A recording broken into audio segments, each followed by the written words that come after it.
Hi friends, मैं मिंटू मौर्य स्वागत करता हूं आपके अपने यूट्यूब चैनल खेलो साइंस में।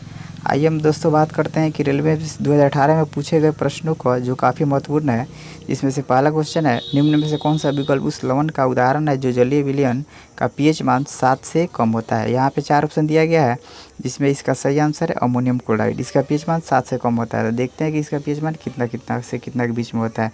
इसका पीएच मान 4.6 से 6 के बीच में होता है। आइए देखते हैं इसमें का दूसरा ऑप्शन है सोडियम बाइकार्बोनेट। सोडियम बाइकार्बोनेट का पीएच मान कितना होता है। सोडियम बाइकार्बोनेट का पीएच मान जो होता है 8.3 होता है।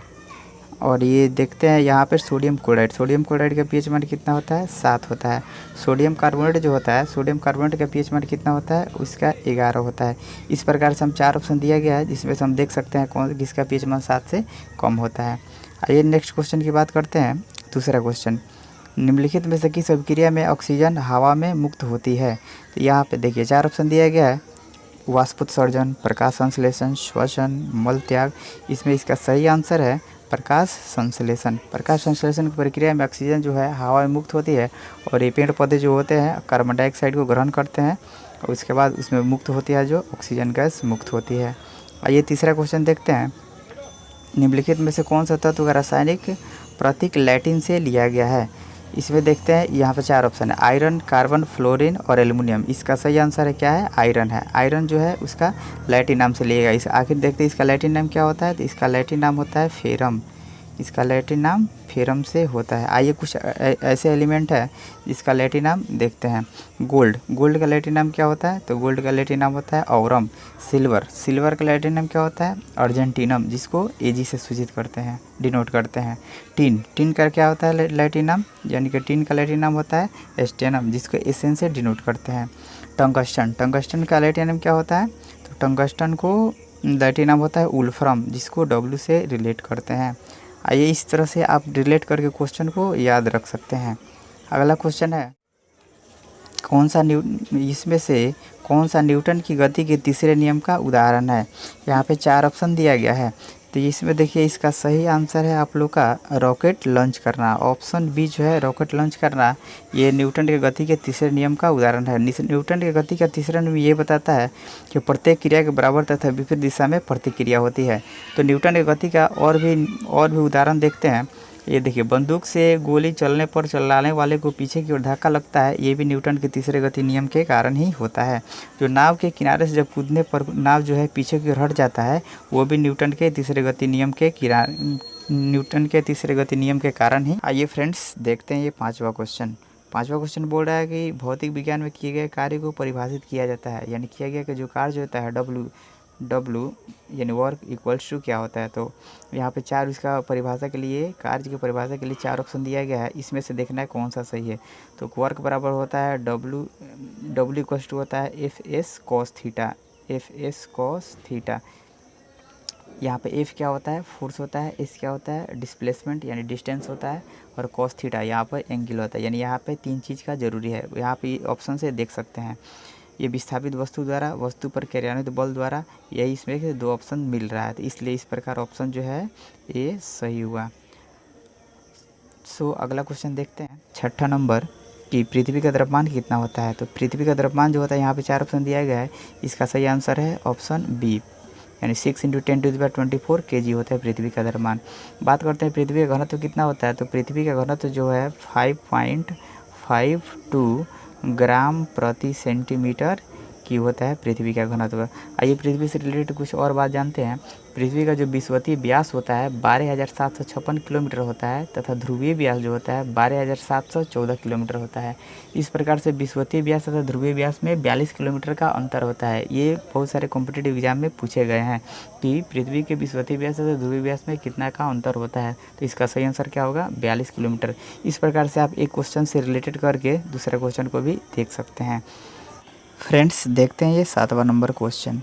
किसी क्षैतिज पावर लाइन के एकदम नीचे के बिंदु पर चुंबकीय क्षेत्र की दिशा क्या होगी, जिसमें पश्चिमी छोर से देखे जाने पर धारा पूर्व से पश्चिम में प्रवाहित होती है। यहाँ पे 4 ऑप्शन है, दक्षिणावर्त यानी क्लॉकवाइज, वामावर्त एंटी क्लॉकवाइज, धारा के प्रवाह के समांतर और धारा के प्रवाह के लंबवत।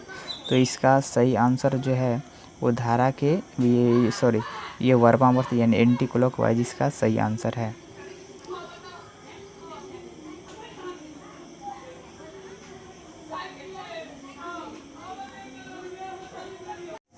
आइए फ्रेंड्स देखते हैं 8वां नंबर क्वेश्चन। जब तक किसी पिंड पर असंतुलित बल लागू किया जाता है तब तक इसकी डैश में हमेशा परिवर्तन होते रहता है। असंतुलित बल वह बल होता है कि जो किसी वस्तु पर लगा है उसमें स्थान परिवर्तन हो जाए उसको असंतुलित बोलते हैं, और उसका कोई स्थान परिवर्तन नहीं हो उसको संतुलित बोलते हैं। तो यहाँ पे 4 ऑप्शन दिया गया है, द्रव्यमान, आकृति, चाल और भार। तो इसका सही आंसर क्या है? चाल। चाल में जो है हमेशा परिवर्तन होते रहता है। सो गाइज आज देखते हैं नेक्स्ट क्वेश्चन। ये 9वां नंबर क्वेश्चन है।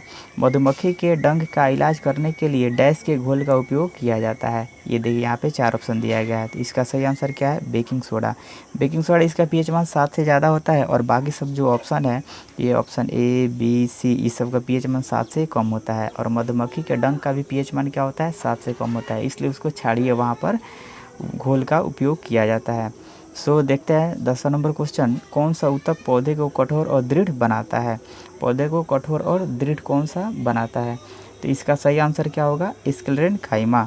स्क्लेरेनकाइमा यानी यहाँ पर ऑप्शन सी जो है इसका सही आंसर है। आखिर जानते हैं कि स्क्लेरेनकाइमा क्या करता है? तो स्क्लेरेनकाइमा ऊतक की भित्ति इतनी मोटी होती है कि कोशिका के भीतर कोई इसका इंटरनल जो स्पेस होता है नहीं होता है। सो देखते हैं 11वां नंबर क्वेश्चन। रक्त में शर्करा के स्तर में वृद्धि का पता किसकी कोशिकाओं द्वारा चलता है? तो ये जो है यहाँ पे 4 ऑप्शन दिया गया है, गुर्दा, पित्ताशय, यकृत, अग्नाशय। तो इसका सही आंसर क्या है? अग्नाशय। देखिए इंसुलिन जो है अग्नाशय के एक भाग लैंगरहैंस जो होता है, लैंगरहैंस की द्विकाओं के बीटा कोशिका द्वारा स्रावित होता है, इसलिए इसका सही आंसर क्या है? डी है। आगे देखते हैं अगला क्वेश्चन। अगला क्वेश्चन है, एक व्यक्ति 20 केजी के सामान को ज़मीन से 2 मीटर ऊपर उठाकर अपने सिर पर रखता है, उसके द्वारा किया गया कार्य होगा। तो उसके द्वारा किया गया कार्य कितना होगा?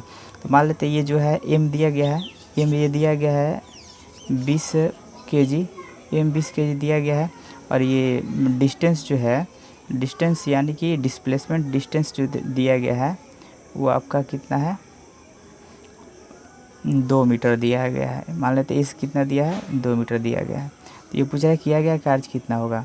तो किया गया कार्य कितना होगा? तो किया गया कार्य यहाँ पे क्या हो जाएगा? mgh यानी कि 20 इंटू जी का मान कितना होता है? तो फिर जी का मान 10 होता है। mg और h का मान कितना है? h का मान यहाँ पर 2 है, तो इसका मल्टीप्लाई करेंगे तो कितना होगा? 400 जूल हो जाएगा। इसलिए सही आंसर क्या है? 400। अगला क्वेश्चन। सो फ्रेंड्स देखते हैं 13वां नंबर क्वेश्चन। किसी परिपथ से 6 मिनट में 0.6 एम्पियर की धारा प्रवाहित होती है, तो इसमें प्रवाहित आवेश की मात्रा कितनी होगी? तो ये दे रहा है कि 6 मिनट, तो 6 मिनट इक्वल्स टू कितना हो जाएगा? 1 मिनट में 60 सेकंड होता है, 6 मिनट में कितना हो जाएगा? 360 सेकंड। तो इसमें कह रहा है कि और एम्पियर विद्युत धारा का मान दिया गया है, तो आवेश की मात्रा पूछ रहा है। तो आवेश की मात्रा क्या होता है? Q इक्वल्स टू क्या होता है? Formula IT, Q equals to IT। तो I का मान कितना हो जाएगा? तो I का मान आपका हो गया 0.6 इंटू T का मान कितना हो गया? 360। ये मल्टीप्लाई करेंगे तो कितना हो जाएगा? 216 कूलम्ब। तो इसलिए इसका ऑप्शन क्या होगा? ऑप्शन डी सही होगा। अगला क्वेश्चन देखते हैं 14वां नंबर। कार्य करने की दर को क्या कहते हैं? तो ये जो कार्य करने की दर होती है उसको बोलते हैं शक्ति। कार्य करने की दर जो होती है उसको शक्ति बोलते हैं। शक्ति बराबर क्या होता है? शक्ति यानी कि P से डिनोट करते हैं, P यानी पावर, P बराबर क्या होता है? W/T होता है, यानी कि वर्क बाई टाइम को क्या बोलते हैं? शक्ति बोलते हैं। शक्ति का ईसाई मात्रा क्या होता है? तो शक्ति का ईसाई मात्रा क्या होता है? वाट होता है। सो गाइस देखते हैं 15वां नंबर क्वेश्चन। पहाड़ से गिर रहे किसी पिंड में क्या होती है? गतिज ऊर्जा और स्थितिज ऊर्जा दोनों, केवल स्थितिज ऊर्जा, केवल गतिज ऊर्जा, केवल घर्षण बल। यहाँ पे 4 ऑप्शन दिया गया, इसका सही आंसर है गतिज ऊर्जा और स्थितिज ऊर्जा दोनों। ये देखिए गतिज ऊर्जा और स्थितिज ऊर्जा की जो मिश्रण होता है उसको क्या बोलते हैं? मैकेनिकल एनर्जी, यानी कि यांत्रिक ऊर्जा। यांत्रिक ऊर्जा बराबर होता है स्थितिज ऊर्जा प्लस गतिज ऊर्जा। सो अगला क्वेश्चन देखते हैं 16वां नंबर। समूह डैश में निष्क्रिय गैसें होती है। निष्क्रिय गैसें किस में होती है? कौन से समूह में? तो इसका सही आंसर क्या है? 18वें समूह में जो है निष्क्रिय गैस होती है। निष्क्रिय गैस को नोबल गैस के भी नाम से भी जानते हैं, नोबल गैस के भी नाम से जानते हैं, अक्रिय गैस के भी नाम से जानते हैं। और उत्कृष्ट गैस के भी नाम से जानते हैं, उत्कृष्ट गैस के भी नाम से जानते हैं। उसमें कितने एलिमेंट हैं? 6। सो अगला क्वेश्चन देखते हैं। एक सेल के विस्फोट के बाद कई टुकड़े अलग अलग दिशाओं में उड़ जाते हैं, इस स्थिति में क्या संरक्षित रहता है? यहाँ पे 4 ऑप्शन दिया गया है, यहाँ पे 4 ऑप्शन दिया गया है, बल, स्थितिज ऊर्जा, संवेग और कार्य। तो इसका सही आंसर क्या होगा? इसका सही आंसर है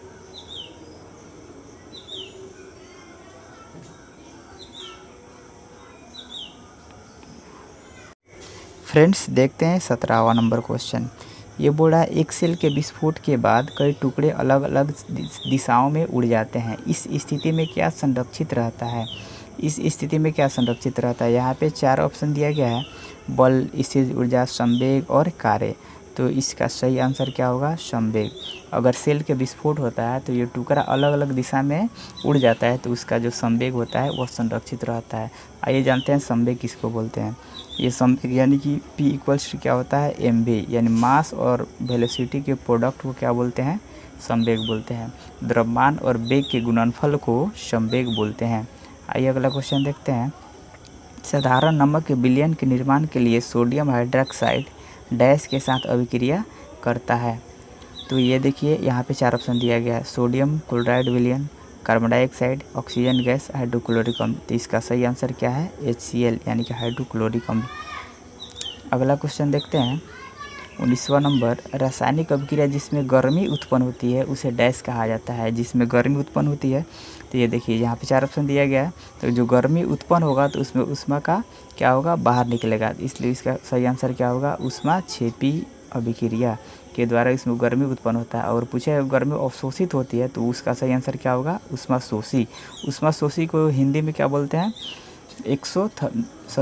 इंडोथर्मिक बोलते हैं। और ये ऊष्माक्षेपी को क्या बोलते हैं? एक्सोथर्मिक बोलते हैं। इसको एक्सोथर्मिक बोलते हैं, थर्मिक बोलते हैं। सो अगला क्वेश्चन देखते हैं 20वां नंबर। बादलों का रंग सफ़ेद डैश के कारण होता है। तो ये बादलों का रंग सफ़ेद डैश के कारण होता है। यहाँ पे 4 ऑप्शन दिया गया, विकिरण, प्रकाश का अपवर्तन, प्रकाश का परावर्तन, प्रकाश के प्रकीर्णन। तो इसका सही आंसर क्या है? प्रकाश के प्रकीर्णन के कारण जो है बादलों का रंग सफ़ेद दिखाई पड़ता है। ये प्रकाश के प्रकीर्णन के कारण ये जो आकाश का रंग जो नीला है वो भी प्रकाश के प्रकीर्णन के कारण ही दिखाई पड़ता है। So guys, thanks for watching. दोस्तों, वीडियो कैसा लगा ये आप कमेंट बॉक्स में ज़रूर बताएं, और ये वीडियो अगर पसंद आए तो लाइक और सब्सक्राइब ज़रूर करें। So thank you guys, bye bye, take care.